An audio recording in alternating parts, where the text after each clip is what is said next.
Hola, què tal? Soc la Txell i aquest és el meu canal Lectora Confinada i avui toca explicar-vos quines van ser les lectures que vaig fer la setmana passada o que vaig acabar la setmana passada. En aquest cas van ser 3, que ara us explico.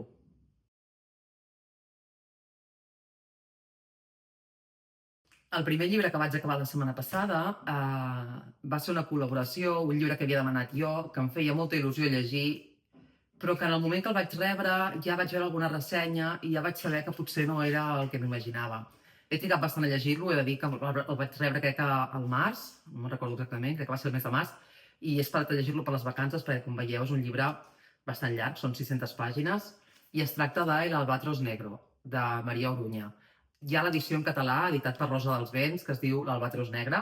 La veritat és que aquest llibre m'ha semblat una decepció, tot i que he de dir que ja no anava amb expectatives gaire altes perquè, com us deia, havia vist ressenyes negatives. Llavors, jo vaig demanar aquest llibre perquè de la Maria Orunya havia llegit Puerto Escondido i la veritat és que em va agradar, em va enganxar bastant. És veritat que no vaig seguir amb els llibres de la sèrie, però bé, el Puerto Escondido em va agradar. Llavors pensava que al seu llibre independent, de Puerto Escondido, hi ha bastants llibres i em venia de gust un llibre que fos autoconclusiu. Bé, no ha sigut un llibre per mi. He de dir que em sap greu perquè no és un mal llibre, està ben escrit, es nota que hi ha un treball de documentació al darrere important, però a mi es queda curt en tots els aspectes, o sigui, menys en les pàgines, que es queda llarg. Però a nivell de contingut, se suposa que és un thriller, però com a thriller a mi em queda molt curt. O sigui, al principi del llibre hi ha un parell de morts sospitoses que no està clar si han sigut morts naturals o han sigut assassinats, però són sospitoses perquè tenen a veure amb alguna cosa d'unes excavacions, arqueologia submarina, no? Uns caçatresors que estan intentant desenterrar un vaixell, no? Que en teoria no hi ha permisos per desenterrar-lo, ningú sap en realitat si està allà. Bé, clar, en realitat jo crec que el thriller, o sigui, la part aquesta més de la investigació, serveix com a excusa per generar tota la trama, però com a excusa a mi se'm queda fluixa, o sigui, els investigadors sí, o sigui, sí, al final, com deia, la Maria Orunya escriu molt bé i els investigadors tenen, no, les seves personalitats, tenen les seves històries entre ells, hi ha com, bueno, les relacions entre ells, a mi m'ha agradat, la dinàmica una mica entre ells i tot m'ha agradat, però a la part de thriller, llavors, a cada capítol, són capítols molt llargs, cada capítol hi ha la part de thriller, en el Xip li agrada el llibre, li agrada de gust, com a mínim, perquè l'està llepant tota l'estona. Cada capítol està dividit com en dues parts, no? La part de l'actualitat, que és la part del thriller, i la part de... O sigui, al final del capítol hi ha un apartat que es diu Miranda, no? I que ens parla de l'any 1700. Llavors, està entremig d'un thriller i una novel·la històrica, però com us deia, a mi se'm queda curt de les dues bandes, perquè realment la part de novel·la històrica a mi també em queda molt fluixa, perquè en realitat no li veig massa... La meva conclusió és que no li veig massa la necessitat d'aquesta part de novel·la històrica, que potser, si es centra només en la part de thriller, encara que sigui més lleugeret i dona alguna pinzellada de l'històric, queda un llibre més curt i més àgil i menys avorrit. A mi la sensació és que li sobren moltíssimes pàgines i no és una opinió només meva, coincideixo amb altres persones, però també conec gent que li ha agradat, hi ha gent que quan estava llegint, que per Instagram em deia ostres, jo també vaig començar que em va semblar molt avorrit, però després, a mesura que avançava, em vaig enganxar. A mi això no m'ha passat. És veritat que tot i ser 600 pàgines, la lectura no és densa, però, o sigui, és àgil, és fàcil de llegir, però per mi és avorrida. Dic que es nota el treball de documentació perquè estic segura que tota la part històrica i tota la part que té a veure amb la recerca de tresors enterrats, el tema de l'arqueologia submarina, tot això, jo crec que per qui li interessi tota la part aquesta més nàutica, més naval, més de desenterrar tresors, no? Pot ser interessant, però pel públic en general, per la meva opinió totalment subjectiva, no. Jo és un llibre que no recomano. El segon llibre és un llibre que sí que està super recomanat. Es tracta de Calabobos, de Luis Mario. Calabobos el vaig començar la setmana anterior al vaixell, tornant de Menorca. El vaig començar a llegir 3 pàgines o 4, el vaig deixar perquè estava amb altres coses, volia acabar el de la Maria Orunya, també és una col·laboració que me l'ha enviat l'editorial, i la veritat és que em va agradar molt, quan vaig demanar-lo i em van dir que sí que me l'enviaven, em va agradar molt que me l'enviessin, perquè és un llibre que tenia moltes ganes de llegir, però és veritat que el vaig començar, vaig deixar... És un llibre molt curt, són 170 pàgines, vull dir, realment no hagués trigat tant a llegir-lo. Però sí que és veritat que no és un llibre fàcil, llavors crec que s'ha d'agafar en moments que tinguem la concentració suficient i i potser l'estoneta per llegir, que no és un llibre per llegir 10 minuts i deixar-lo, allò, llegir 3 pàgines i deixar-lo, perquè la sensació, almenys al principi a mi, és que em perdia molt. Llavors, és un llibre que està ambientat a Cantàbria i és un llibre que el realisme màgic, no? A mi m'ha fet pensar una mica, no s'assemblen, però hi ha una part que sí, que m'hi ha fet pensar en Canto jo i la muntanya balla. Si l'heu llegit o si sabeu de què va, sabeu que és un llibre que ha agradat molt, però també sabeu que és un llibre que no és per tothom. Canto jo i la muntanya balla, jo recordo que a mi em va agradar molt, però conec gent que és que va començar, va dir, jo això no li veig el sentit, i ja va deixar. Llavors, a mi, en aquests llibres, em sol passar això. O sigui, hi ha llibres que a la gent li han agradat molt, com ara El cielo de la selva, per exemple, jo no vaig poder, o sigui, el vaig acabar, però jo estic segura que jo no he entès el significat del llibre. L'altre que em va passar, Piranesi, que també és un llibre que ha agradat moltíssim. Jo vaig començar Piranesi i el vaig deixar, perquè realment m'estava avorrint nivells... bueno, i em sabia greu, perquè era un llibre amb superbona puntuació a Goodreads, superbones ressenyes, i gent de la que em fio molt, i gent amb la que acostumo a coincidir, li havia encantat, i a mi, Piranesi, la veritat, va ser l'abandonament i no tinc cap ganes de reprendre'l. Llavors aquest, no m'ha passat això perquè jo crec que era el moment, no? I és un llibre curt, i és un llibre que em venia molt de gust i que l'he agafat com amb calma, no? Sabent que ja em podia trobar això. Llavors, com us deia, està ambientat a Cantàbria i una de les principals dificultats del llibre, a part de tota la part més del realisme màgic, no? D'aquest món gairebé oníric, que hi ha moments que jo no sabia qui era el narrador, que em perdia, hi ha una part que és està narrat de manera com amb un llenguatge molt oral, amb dialecte càntabre. Llavors, és veritat que hi ha paraules que jo no comprenia, bueno, que al principi, fins que no vaig entrar una mica, em perdia.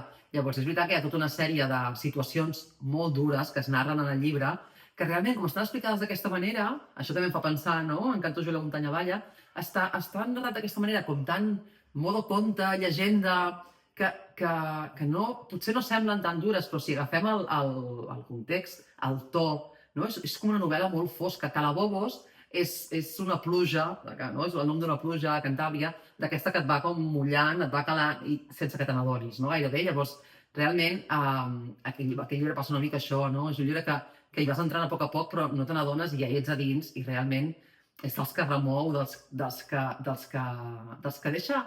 A mi m'ha deixat pensant en els personatges, no? M'ha deixat pensant també, si realment ho havia entès tot, bueno, és un llibre, com us dic, no crec que sigui ni per tothom ni per qualsevol moment, però que si us crida l'atenció, llegiu. Si us crida l'atenció tota aquesta temàtica, llegiu-lo sense cap dubte perquè crec que us encantarà. Busqueu altres ressenyes si voleu, perquè realment és un llibre que ha agradat molt. Li vaig donar 4 estrelles. 4 estrelles perquè, com us dic, no és la meva temàtica preferida, llavors hi ha aquesta dificultat d'entrar-hi, però és un llibre que m'ha agradat. A l'anterior no us ho he dit, li vaig donar 2 estrelles i mitja, crec. 2 estrelles i mitja, aprovat justet. L'altre, aquest no, aquest és un notable alt, diria jo, gairebé. I l'últim llibre no el tinc en paper, el tinc en digital, us posaré per aquí, com sempre, la portada. És El hilo dorado, de Lara Belli.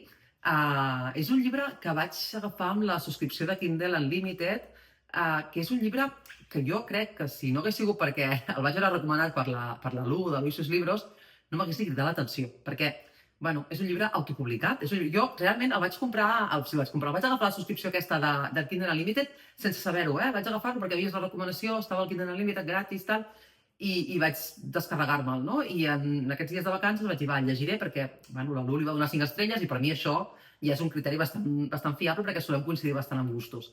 Llavors, és veritat que jo vaig començar a llegir sense fixar-me ni qui l'havia editat, ni res. Llavors, ara a l'acabar-lo, parlant amb la Lu, no? Justament m'adono que és un llibre autopublicat, que va ser finalista d'un premi Amazon, no sé què, i que a l'octubre, si no m'equivoco, l'editarà Grijalbo. O sigui que realment és un llibre que ha sigut autopublicat, però després l'edita una editorial del grup Penguin, per tant, jo crec que tindrà més tirada i serà més visible. Si us arriba a les vostres mans, si el veieu en una llibreria, si us agrada la temàtica sobre la Segona Guerra Mundial, no dubteu. Per mi, jo crec, estem a juliol, m'atreveixo a dir que pot estar entre les meves millors lectures de l'any. M'ha recordat molt el Ruiseñor de Christine Hanna, que ja us vaig dir al primer vídeo que era un dels meus llibres preferits i tal. M'ha recordat molt el Ruiseñor, per diferents coses, perquè està ambientat a França durant l'ocupació nazi, perquè hi ha la part d'uns personatges que formen part de la resistència, Bueno, hi ha tota una sèrie de paral·lelismes, les protagonistes són dues germanes, a més una es diu Violet i juraria que el Ruisenyor també una de les germanes es diu Violet. Bueno, és igual, hi ha molta història que pot pensar el Ruisenyor, però és diferent. El Ruisenyor, en aquest cas, està ambientat a Madrid, on la Vera, que és la protagonista de la trama del present, diguéssim, el 2011, diria. La protagonista de la trama del present és la neta de la Margot, que és una senyora que va viure a un poble de França, no?, durant l'època de la França ocupada pels nazis, de la Segona Guerra Mundial. Llavors, la Vera ho acaba de deixar amb la seva parella i casualment entra en contacte amb una persona que li fa... o sigui, que li fa qüestionar-se coses de la seva família, coses que potser no sap dels seus avis, no?, de l'Uwe Vogel i de la Margot Aubier. Són els seus avis, Margot Vogel en aquest cas, no?, perquè estan casats. Ella no sap la història, ella pensa, no?, que sí, sap que el seu avi és alemany, que la seva àvia és francesa, no?, sap que el seu avi havia estat a França durant l'ocupació nazi, sap per aquí una mica que hi ha una mica de Romeu i Julieta, no?, com dos bàndols oposats que s'enamoren, no?, dos bàndols oposats, de persones que estan com en dos bàndols, no?, que s'enamoren, però no sap res més. Llavors, arrel d'aquesta persona que contacta amb ella, per intentar contactar amb el seu avi, ella comença com a intentar esbrinar la història familiar i parlar amb la seva àvia no és una bona cosa perquè l'àvia té Alzheimer. Llavors, l'àvia, en aquell moment, no li sap explicar les coses. Hi ha moments que sí que fa comentaris o que té certes pors que a la Vera li fan pensar que a la seva àvia en el passat hi han passat coses greus, no? Coses que no ha explicat.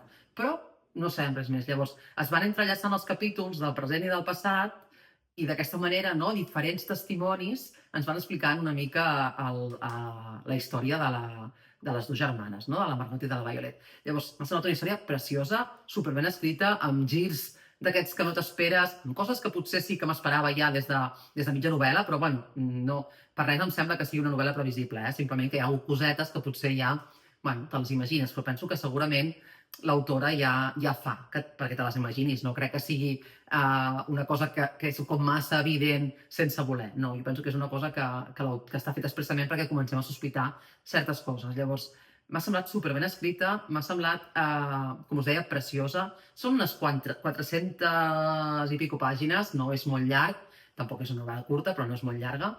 I realment, si us agrada aquesta temàtica, us la recomano molt. I si heu llegit El Ruisenyor i us va agradar, sense cap dubte, us encantarà. Jo ja li he dit a una amiga meva, el següent llibre que has de llegir és aquest, perquè li va agradar molt El Ruisenyor, llavors sé que aquest li encantarà també. I fins aquí els llibres d'aquesta setmana, de la setmana passada. Espero que us hagi donat idees per noves lectures i que em digueu si heu llegit algun dels llibres. Ens veiem al proper vídeo.